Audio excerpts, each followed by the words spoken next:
პრემიერ-მინისტრი მსხვილ ბიზნესს შეხვდა. შეხვედრაზე განათლების სისტემის რეფორმის კონცეფცია განიხილეს. ერთი ფაკულტეტი ერთ ქალაქში უცხოელი სტუდენტების შარიცხვის წესის ცვლილება. კიდევ რაზე ისაუბრეს მხარეებმა დახურულ კარს მიღმა და როგორ აფასებს ბიზნესი განათლების სისტემაში დაგეგმილ ცვლილებებს. კრისტინე გამთენაძე შემოგვიერთება თემის დეტალებით პირდაპირ ეთერში. მაიკო მოგესალმები. პრემიერ-მინისტრისა და ბიზნეს ასოციაციის წევრი კომპანიების, ასევე სხვა მსხვილი კომპანიების შეხვედრა დახურულ კარს მიღმა სულ ცოტა ხნის წინ დასრულდა.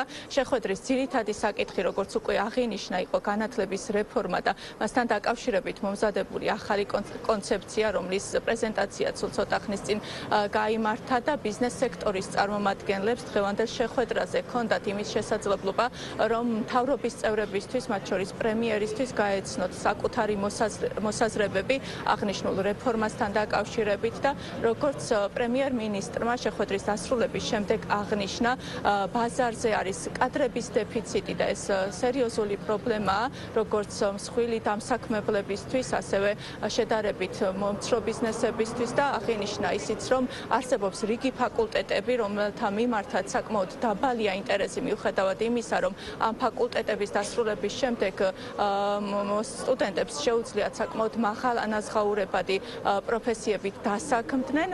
შესაბამისად, პრემიერ-მინისტრმა დღეს აღნიშნა, რომ მომზადდება ახალი კონცეფცია სწორედ ბიზნესის ჩართულობით და ბაზრის ანალიზის შესაბამისად. ძალიან საინტერესო შეხვედრა ჰქონდა საქართველოს ბიზნეს ასოციაციის წარმომადგენლებთან. ჩვენ გავაცანით კიდევ ერთხელ ასოციაციის წარმომადგენლებს, ბიზნესმენებს თვითონ კონცეფციის შინაარსი. ჩვენ გვინდა, როგორც მოგეხსენებათ, რომ უნივერსიტეტებში სტუდენტების მიღება დაეფუძნოს შრომის ბაზრის ანალიზი. და ამ ანალიზის განხორციელებაში გვჭირდება ბუნებრივია ბიზნესის დახმარება, მათი მხარდაჭერა და დღეს ჩვენ შევთანხმდით იმაზე, რომ ეს ანალიზი მომზადდება სწორედ ხელისუფლებისა და ბიზნესის ერთობლივ ჩართულობით, თანამონაწილეობით. ბუნებრივია განათლების, უმაღლესი განათლების რეფორმას აქვს საგანგებო მნიშვნელობა ბიზნესისთვის, როგორც მოგეხსენებათ, არსებითად ქვეყანაში არის ორი დამსაქმებელი, ეს არის საჯარო სექტორი და ეს არის კერძო სექტორი. აქედან გამომდინარე, განათლების რეფორმის განხორციელებაში კერძო სექტორის ჩართულობაც არის ბუნებრივია მნიშვნელოვანი. დეფიციტი არის ძალიან ბევრი მიმართულებით, არის დისციპლინები, სადაც ჭარბად მიიღება სტუდენტები და არის დისციპლინები, სადაც არის ძალიან სერიოზული დეფიციტი, ანუ შრომის ბაზარზე არის ბევრად მაღალი მოთხოვნა, თან არის საკმაოდ მაღალშემოსავლიანი პროფესიები, თუმცა სამსხოროდ სტუდენტები ნაკლებად ირჩევენ ასეთ სპეციალობებს. ჩვენ გვინდა, რომ სწორად დავაბალანსოთ ეს საკითხი.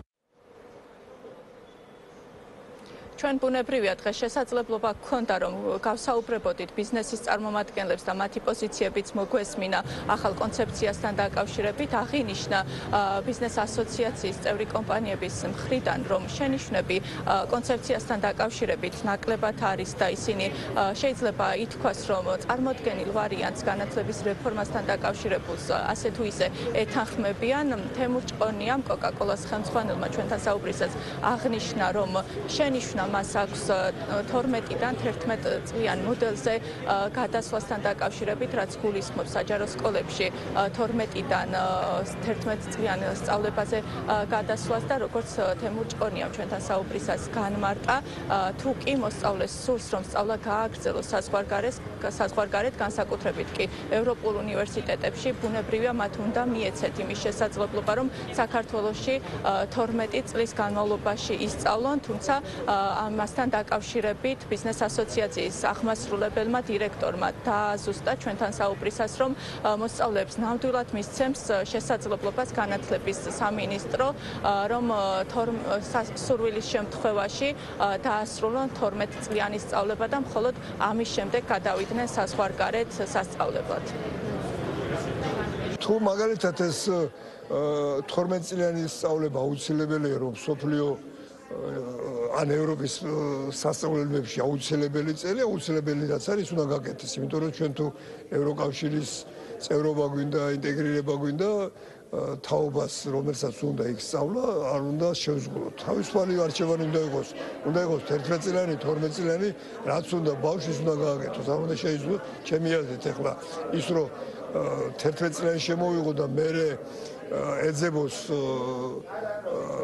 გამოსავალი როგორ მოხდეს უცხოეთში ეს არ არის სწორი. მოვისმინეთ ის, რომ ახალი რეფორმა უმაღლეს განათლების ნაწილში იქნება თავიდან ბოლომდე ორიენტირებული იმაზე, რომ კვალიფიკაციებმა, რასაც მოამზადებს, მათ შორის სახელმწიფო უმაღლესი სასწავლებლები, უპასუხონ შრომის ბაზარზე არსებულ გამოწვევებს. ეს იყო თავარი, რაზეც ყველანი თანხმდებით, რომ არსებობს პრობლემა და ამ პრობლემას ჭირდება გადაჭრა და ამ გადაჭრის გზა არის სწორედ ის რეფორმა, რომელიც დღეს მოვისმინეთ. პრემიერმა აღნიშნა, თუ საუბარია მობილობაზე, სახელმწიფო გააკეთებს ყველაფერს, რომ ის ბავშვები, რომელსაც აქვს სურვილი უცხოეთში დაეუფლოს სწავლას, მათ იქნება შესაძლებლობა 12 წლიანი განათლება მიიღოს საქართველოში. ეს იქნება კერძო სკოლები, სადაც იქნება შესაძლებლობა, ასევე იქნება სპეციალური მე-12 კლასები, სადაც სახელმწიფო უზრუნველყოფს სურვილებს აი ამ 12 წლიანი განათლებით. ანუ ამ მხრივ მე მგონი პრობლემა არ არის. ბიზნესს დიდი როლი აქვს ამ ყველაფერში, ჩვენ შეგვიძლია დავეხმაროთ ხარისხის მართვაში, ჩვენ გვაქვს ბევრი ინფორმაცია, რომელთაც შეგვიძლია მივაწოდოთ თქვა განათლების სამინისტროს, იგივე ეკონომიკის სამინისტროს, ჩვენ რა გვჭირდება, როგორ გვჭირდება რომენი უნივერსიტეტებიდან უფრო კაი ხალხი მოგყავს, რას ვიხდით, რა არის საშუალო ხელფასი, რა დასაქმებულო, რა შემდეგ და ამიტომ ჩვენ ამას შეგვიძლია ჩავერთოთ ერთი მსხი და მეორე მსხი ასევე შეგვიძლია ჩავერთოთ საჯარო უნივერსიტეტებში, რომ ქველმოქმედება გავწიო და ბევრი ინფრასტრუქტურული პრობლემები, რომელიც არ გააცოცხლეთ, ასევე ჩვენ მივიღოთ მონაწილეობა მას გააცოცხლეთში და ამაზე ვილაპარაკეთ ბევრი პრემიერმა აგვიხსნა განათლების მინისტრმა, ეკონომიკის მინისტრმა რასაპირებენ და მოვისმინეთ და ძალიან საინტერესოა და მადლობა გმეცო ამას ვაკეთებ. აქვე გეტყვით იმასაც, რომ გუშინ პრემიერ-მინისტრმა განათლების რეფორმის ახალი კონცეფცია უმაღლესი სასწავლო დაწესებულებების უნივერსიტეტების ხელმძღვანელ პირებთანაც გაიარა. ძალიან დიდი მადლობა ქრისტინე გამთენაძე საუბრობდა პირდაპირ ეთერში.